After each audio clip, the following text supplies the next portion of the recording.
Hello guys, welcome to YouTube channel study with प्रीति।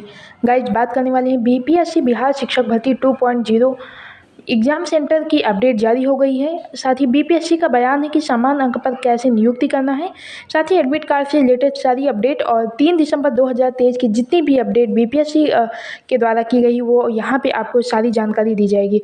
अगर आप इस चैनल पे नए विजिट किए हैं और बीपीएससी से रिलेटेड तैयारी करने वाले अभ्यर्थी या फिर किसी भी टीचिंग एग्जाम से रिलेटेड तैयारी करने वाले अभ्यर्थी हैं, तो यह चैनल आपके लिए बहुत ही महत्वपूर्ण होगा, क्योंकि यहाँ से टीचिंग रिलेटेड सारा मटेरियल समय समय पर प्रोवाइड कराया जाता है। साथ ही सारी अपडेट यहाँ पे दी जाती है। बात करते हैं आज की क्या कुछ अपडेट है। यहाँ पे साथ ही देखिए, दूसरा चरण सख्त निगरानी में होगी परीक्षा। जो बीपीएससी 2.0 का एग्जाम 7 दिसंबर से स्टार्ट हो रहा है, वो सख्त निगरानी में परीक्षा होगी, ऐसा बीपीएससी के द्वारा बोला गया है। यहाँ पे देखिए, बदल गया टाई ब्रेकर का नियम, यानी कि कई बार टाई होने पर पहले भाग 3 में विषय वाले प्रश्नों में आए अंक को पैमाना बनाया जाएगा। विषय में समान अंक होने की स्थिति में भाग ए के क्वालिफाइंग वाले हिस्से में आए अंक के आधार बनाया जाएगा। यानी कि अगर सेम नंबर है आप सभी का, कुछ लोगों का अगर सेम नंबर मैच कर जाता है तो पहले विषय वाले प्रश्न के अंक को पैमाना बनाया जाएगा। अगर वह भी मैच कर जाता है तो जो आपका कंपलसरी जो पेपर है क्वालिफाइंग भाग 1 का, उसको हिस्सा बनाया जाएगा और उसको आधार बना के आपका अंक जो जिसमें ज़्यादा होगा उसको पैमाना बनाया जाएगा। इससे अधिक अंक लाने वालों का चयन होगा।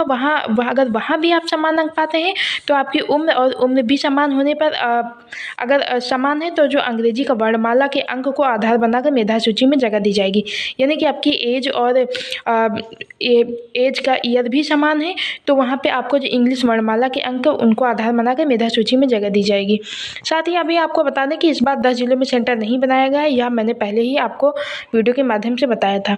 दोस्तों, यहाँ पे आप लोग जो ठग लोगों से सावधान हो जाइए। यहाँ ऐसा भी बोला गया है, जैसे पिछली बार बीपीएससी 1.0 में हुआ था, कुछ लोग फ़ोन करके ये बोल रहे थे कि नंबर बढ़वा देंगे, ऐसा वैसा, आप पैसा दीजिए। तो इन ठगों से दूर हो जाइए। वो लोग पकड़े भी गए थे, आप सभी को नहीं पता होगा तो जान लीजिए, वो ठग पकड़े गए थे। ऐसा जो भी कहता है वो झूठ बोलता है, कोई नंबर नहीं बढ़ता है। ऐसे में सिर्फ वो आपका पैसा खाता है। तो इन ठगों से प्लीज़ बचिए, क्योंकि आप जो एग्ज़ाम देंगे, आप जो लिखेंगे वो नंबर आप पाएंगे। किसी के कहने या सुनने पे या किसी को पैसा देके कोई नंबर नहीं बढ़वाया जा सकता। यहाँ पे साथ ही देखिए, 9 दिसंबर को सर्वाधिक 662 केंद्रों पर होगी परीक्षा। यानी कि जो पहले दिन 9 दिसंबर को परीक्षा केंद्र की संख्या सबसे अधिक इसलिए होगी क्योंकि उसी दिन मैथ, साइंस और एसएसटी का पेपर है। और सभी को पता है सबसे ज़्यादा अभ्यर्थी एसएसटी, मैथ, साइंस में ही है, इसीलिए उस दिन सबसे ज़्यादा केंद्रों पर आपकी परीक्षा होगी। यहाँ पे देखिए, 6,36,000 लाख लोगों ने जाम किया 7.32 आवेदन। लाना होगा न्यूनतम क्वालिफाइंग अंक। यहाँ पे साथ ही आप यह भी देखिए न्यूज़पेपर में कि हर परीक्षा केंद्र पर लगाया जाएगा जैमर। सभी 662 परीक्षा केंद्र पर जैमर लगाया जाएगा ताकि मोबाइल या ब्लूटूथ का इस्तेमाल संभव नहीं हो। मोबाइल के परीक्षा केंद्र के भीतर ले जाने पर पूरी तरह रोक होगी और केंद्र अधीक्षक भी कीपैड वाला एक 3G मोबाइल सेट ही ले जा सकेगा। यानी कि इस बार जो आपका पेपर होना है वो बहुत ही सख्त निगरानी में होगा साथियों। इस बार कोई भी, जैसे पिछली बार थोड़ी बहुत दिक्कतें आई थी, इस बार वो भी नहीं आएंगी। इस बार बहुत सख्त निगरानी में आपका पेपर बहुत अच्छे से कराया जाएगा। इस बार कोई दिक्कत नहीं होगी, ना रिजल्ट को लेके ना किसी चीज़ को लेके। साथ ही यहाँ देखिए कि अपियरिंग कैंडिडेट नहीं दे पाएंगे परीक्षा। यानी कि जैसे पिछली बार अपियरिंग वालों को मौका नहीं दिया गया था, ऐसे इस बार भी मौका नहीं दिया जाएगा। पहले चरण की शिक्षक नियुक्ति में अपियरिंग कैंडिडेट को बैठने का मौका दिया गया था। पिछली बार दिया गया था, इस बार कैंडिडेट को मौका नहीं दिया जाएगा। दूसरे चरण की शिक्षक नियुक्ति परीक्षा में ऐसा नहीं किया गया है। फॉर्म सबमिट करने के अंतिम दिन 25 नवंबर तक जिनके पास परीक्षा में बैठने के लिए बीएड और डीएलएड जैसी प्राथमिक संबंधी योग्यता, स्नातक और पीजी जैसा योग्यता या सीटेट व एसटीईटी जैसे योग्यता या वांछित योग्यता थी, उन्हें बैठने का मौका दिया जाएगा।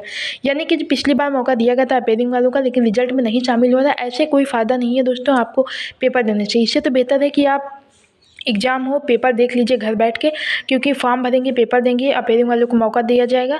उसके बाद आपको अगर रिजल्ट में शामिल नहीं होते हैं तो उसका कोई मतलब नहीं। इस बार ये तो अच्छा ही किया गया है कि अपियरिंग वालों को मौका नहीं दिया गया है।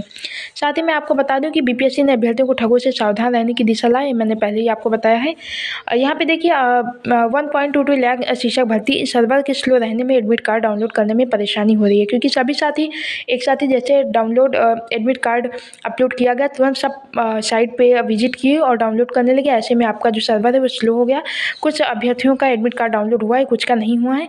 तो आप विजिट करते रहिए साइट पे, कभी ना कभी आपका एडमिट कार्ड डाउनलोड हो जाएगा। या बात करते हैं कि यहाँ पे दिक्कत फ़ोटो की आ रही है कि मेल अगर कैंडिडेट से तो उसका फीमेल फ़ोटो लग गई है।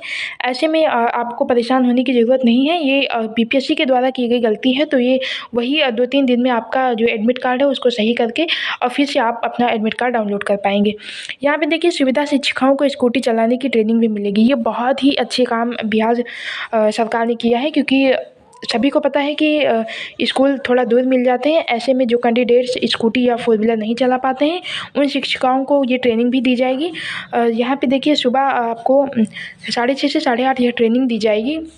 जिनको आता है चलाना उनकी कोई बात नहीं, जिसको नहीं आता है उसको ट्रेनिंग दी जाएगी। ये बहुत अच्छी बात है।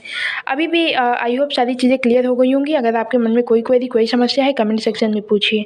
मिलते हैं किसी और अपडेट के साथ किसी और वीडियो में, तब तक के लिए धन्यवाद।